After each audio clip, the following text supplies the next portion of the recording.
तुझ्या समेत युद्ध करण्यासाठी सिद्ध झाली। याच्यात उलट चांगलं झालं। याच्यात चांगलं झालं?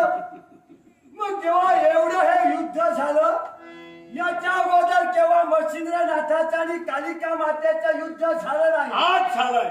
आणि हे युद्ध होऊन सुद्धा तेव्हा तू म्हणतो हे चांगलं झालं। याला कारण तुझी महती, कालिका देवीची महती चंद्र सूर्य असेपर्यंत प्रत्येक भक्त जनांच्या मुखात राहिली पाहिजे। याच्यासाठी आज हे युद्ध झालं, एक पवित्र जागा तुझी आणि या कालिका देवीची महती या जिथं राहिली पाहिजे। याच्यासाठी तू काय करणार? देवा, तू म्हणतोयस कालिका मातेचं आणि मच्छिंद्राचं ज्या जागेवर युद्ध झालं त्या भूमीचं महत्व राहिलं पाहिजे, कालिका मातेचं आणि मच्छिंद्रनाथाचंही महत्व राहिलं पाहिजे। मग देवा आता मला सांग, हे महत्व भक्त भक्तीला पटवून देण्यासाठी देवा हे महत्व तू ठेवणार, कालिका माता ठेवणार की देवा मी ठेवणार? मी मुळीच ठेवणार। तू ठेवणार? पण मी मध्यस्थी आहे। कालिका माता ठेवू शकते का? नाही, याच्या मुळाचे कारण तू आहे। कारण तू युद्ध करायला आलास म्हणून महत्व तूच ठेवलं पाहिजे अशी देवा तुमची इच्छा। मग देवा हे महत्व ठेवण्याची जबाबदारी तू माझ्यावर सोपवलीस तेव्हा बरोबर आहे। ही भूमी, या भूमीचं महत्व आणि हे जिथं युद्ध कालिका मातेचं आणि मच्छिंद्राचं युद्ध झालं, मग अशा या स्थानाचं महत्व देवा या मच्छिंद्रनाथानं जर ठेवलं पाहिजे, ही देवा तुमची अट मला मान्य आहे। पण देवा माझी एक इच्छा आहे, हा एक राजा वायात गेला आणि ही एक स्त्री महिला, कारण हिला कली प्रभाव कलीची छाया पडता क्षणी तिच्या माग 7.5 सुरू झाली। राजाला मी शब्द दिला, तुझा मोडलेला संसार मी उभा करून देईन। महिलेला मी शब्द दिला, तुझं तारुण्य या वयात तरी हे तारुण्यात तू वायात जाऊ नये, पुढं जीवन तुझं सुखीमय झालं पाहिजे।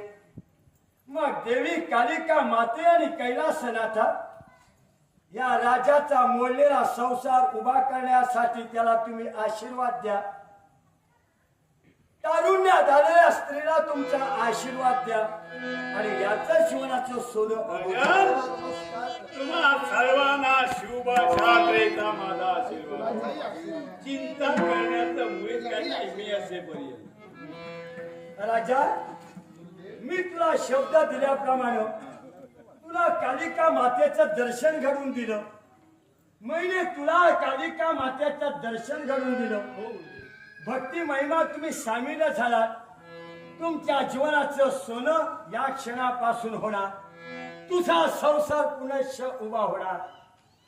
आता याच्या पुढे राहिली जबाबदारी माझी की हे युद्ध झालं या भूमीचं आणि कालिका मातेचं आणि मच्छिंद्रनाथाचं महत्व हे ठेवण्याची जबाबदारी भोलेनाथानं माझ्यावर दिली आणि हा अनुभव आणि हे महत्व प्रत्येकाला पटलं पाहिजे। नाट्यरसिको, एक नाट्य, त्या नाट्यप्रेमीची मोठी इच्छा की याच्या पुढं या माझ्या आवडत्या पाटगावामध्ये, या पाटगावामध्ये ज्यावेळी मी दुसऱ्या कंपनीमध्ये कलाकार म्हणून काम करत होतो, अनेक वेळा आणि अनेक वर्ष या गावामध्ये मी येऊन गेलेलो आहे। आणि एका नाट्यप्रेमीनं तो म्हणतात प्रत्येक वेळी तुमची खलनायक म्हणून बरीच वर्ष मी तुमची भूमिका बघितली। पुढं या भूमीचं महत्व आणि कालिका मातेचं आणि माझं जे युद्ध झालं, हे युद्ध झालं ही जागा, तेव्हा या जागेचं मी महत्व ठेवतो आहे। देवा, यालाच म्हणतात हे कोकण प्रांत आणि या कोकण प्रांतामध्ये आढूळ गाव हे कुठं आलं याची जर कल्पना कदाचित एखाद्याला नसेल तर या आढूळ गावाला आता त्या गावाला आंबडपाल म्हणून ओळखलं जातं.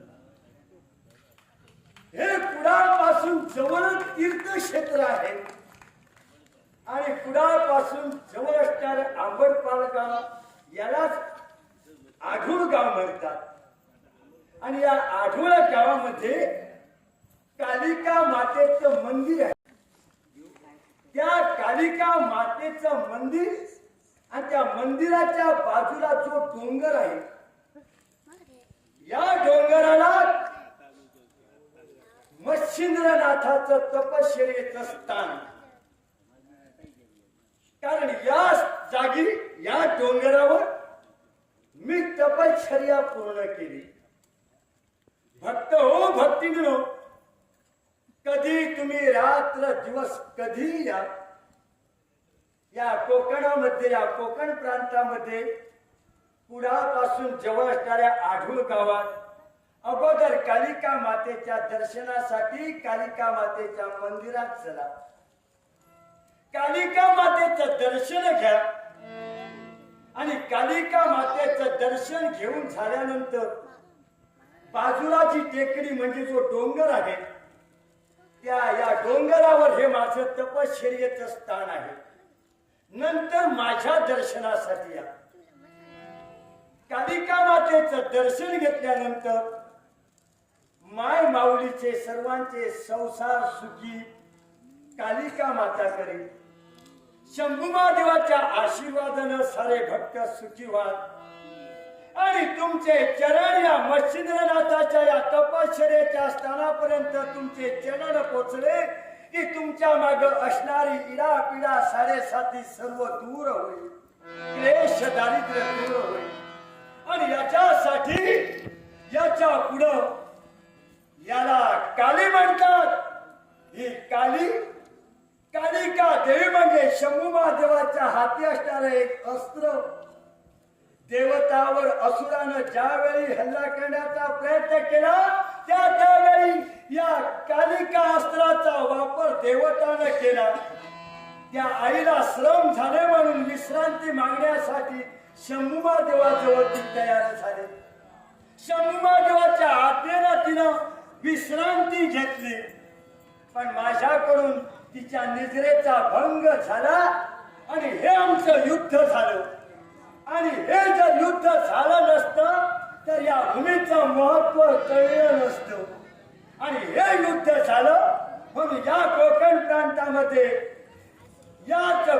प्रांतामध्ये कुडाळपासून जवळ हे असणारे आढूळ गाव आणि आढूळ गावाची कालिका माता या कालिका मातेला तुमचं सदैव कल्याण करू दे. आणि मच्छिंद्रनाथाच्या या स्थानाला तुमचे चरण पोचल्यानंतर तुम्हा सर्वांची इडा पिडा दूर होईल. दिगंबरा